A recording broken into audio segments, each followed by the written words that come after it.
जादुई दोस्त सैंडल का जादू। जब से ममता शादी कर इस घर में आई थी, तब से घर में तरक्की ही तरक्की हुई। कन्हैया को अच्छी जॉब मिल गई और सब अच्छा होता चला गया। ममता माँ बनने वाली थी, जिस वजह से घर में सभी लोग उसका बहुत ही अच्छे से ध्यान रखते थे। अरे बहू, ये क्या, तुमसे कितनी बार कहा है ऐसे समय में ज्यादा काम नहीं करते। जाओ और अंदर जाकर आराम करो। ठीक है माँ जी। रात में कन्हैया भी अपनी पत्नी के लिए गुलाब जामुन लेकर आता है। ये लो ममता, गुलाब जामुन। माफ करना, लाने में थोड़ी देर हो गई। ममता को ससुराल में बहुत ही प्यार मिला। माँ जैसी सास मिली और देवता जैसा पति। हर कोई ममता से बहुत प्यार करते थे। ममता प्रेग्नेंट थी और उसका 9वां महीना चल रहा था। कन्हैया, मुझे बहुत डर लग रहा है। पता नहीं क्यों मेरा जी बहुत घबरा रहा है। ममता, कुछ नहीं होगा, तुम कुछ मत सोचो, सब ठीक हो जाएगा। रात में ही ममता को लेबर पेन स्टार्ट हो गया। ममता को नजदीकी हॉस्पिटल में एडमिट कराया गया। कन्हैया, मेरे पास ही रहो, मुझे बहुत डर लग रहा है, मुझसे दूर मत जाओ। प्लीज आप बाहर वेट करिए। तुम्हें कुछ नहीं होगा ममता, सब ठीक हो जाएगा। मैं यहीं बाहर तुम्हारा इंतजार कर रहा हूँ। कन्हैया बाहर आ जाता है, लेकिन उसे भी कुछ अच्छा नहीं लग रहा था। वो बेचैन होकर इधर से उधर घूम रहा था। काफी टाइम के बाद डॉक्टर ऑपरेशन रूम से बाहर आई और बोली, आई एम सॉरी, आपकी पत्नी अब इस दुनिया में नहीं रही, लेकिन उन्होंने एक प्यारी सी बेटी को जन्म दिया है। ये लीजिए। ये खबर सुनते ही कन्हैया की माँ नर्मदा अपना माथा पीट लेती है। हाय रे मनहूस, इसके कदम पड़ते ही मेरे घर की लक्ष्मी चली गई। मेरी बेटी जैसी बहू इस दुनिया में नहीं रही। ये डायन है, डायन। ये मेरे बहू को खा गए। हाय मेरी बहू। ये आप कैसी बातें कर रहे हैं? इसमें इस मासूम का क्या दोष है? आप लोग किस जमाने में जी रहे हैं? Sorry doctor. कन्हैया उदास मन से अपनी बेटी को लेकर घर आ जाता है। अरे मैं तो कहती हूँ, क्या जरूरत थी उस मनूस को वहाँ से घर लाने की। अरे ये मनूस तो दुनिया में आते ही मेरी बहू को खा गई। मैं अपने इस घर पर इस डायन का साया नहीं पड़ने दूंगी। कन्हैया बेटा, इसे किसी अनाथ आश्रम में रखा या इसे कहीं छोड़ा।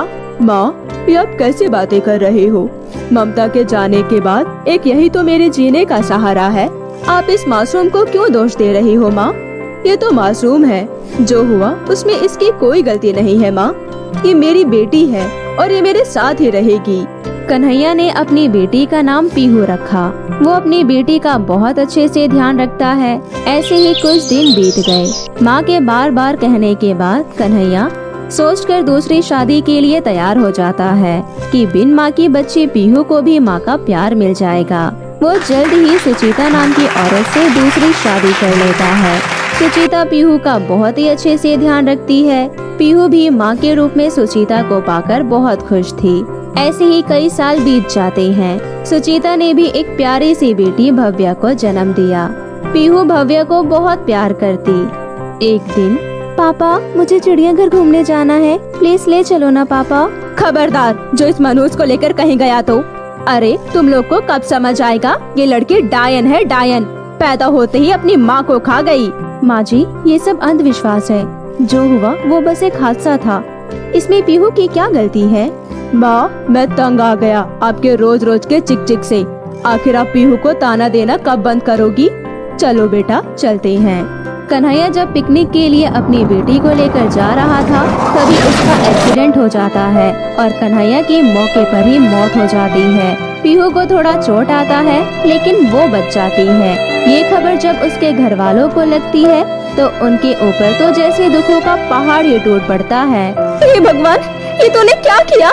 क्यों मेरी बेटी के ऊपर से बाप का साया छीन लिया? ये क्या हो गया? ये सब इस मनहूस की वजह से हुआ है। अरे तुम लोगों को कब अकल आएगा? ये डायन है, डायन। तुम लोगों ने अपने घर में ही डायन को पाल रखा है। ये एक एक करके सबको खा जाएगी। पैदा होते ही अपनी माँ को खा गई और बाप को भी मार डाला। हाय मेरा बेटा, काश तुम लोगों ने पहले ही मेरी बात को मानकर उस मनहूस को घर से निकाल दिया होता, तो आज मेरा बेटा जिंदा होता। ये सब सुनकर सुचिता को भी लगने लगता है कि हो ना हो इन सब की जिम्मेदार पीहू ही है, क्योंकि उसी की जिद पूरा करने के लिए कन्हैया जा रहा था जब उसका एक्सीडेंट हो गया। मनहूस, डायन, निकल जा मेरे घर से। दोबारा कभी अपनी शक्ल मत दिखाना, दफा हो जा। माँ, मुझे घर से मत निकालो माँ, मैं आप लोगों के सिवा कहाँ जाऊंगी। माँ प्लीज मुझे यही रहने दो। माँ, मैंने कुछ नहीं किया है माँ। माँ, पहले ही पापा मुझे छोड़कर चले गए, अब आप तो मेरा हाथ मत छोड़ो। माँ, दरवाजा खोलो माँ। लेकिन सुचिता दरवाजा बंद कर लेती है। पीहू रोते रोते वहाँ से बाहर की तरफ चली जाती है। मनहूस, डायन माँ को खा गई, बाप को मार डाला, अभागन, डायन। पीहू को बस यही सब आवाजें सुनाई दे रहा था। उसे पता ही नहीं था कि वो कहाँ जा रही है। तभी एक तेज रफ्तार गाड़ी उसे टक्कर मारती हुई वहाँ से निकल जाती है। आसपास के लोग उसे उठाकर सरकारी अस्पताल में भर्ती करा देते हैं। होश आने पर पीहू को पता चलता है कि उसका एक पैर टूट गया है। बेटा, आपका अपना कोई है तो उन्हें आप यहाँ बुला लो। मेरा अपना इस दुनिया में कोई नहीं है डॉक्टर साहिबा, मैं अकेली हूँ। और फिर पीहू वहाँ से किसी तरह लंगड़ाते हुए नदी की तरफ चली जाती है।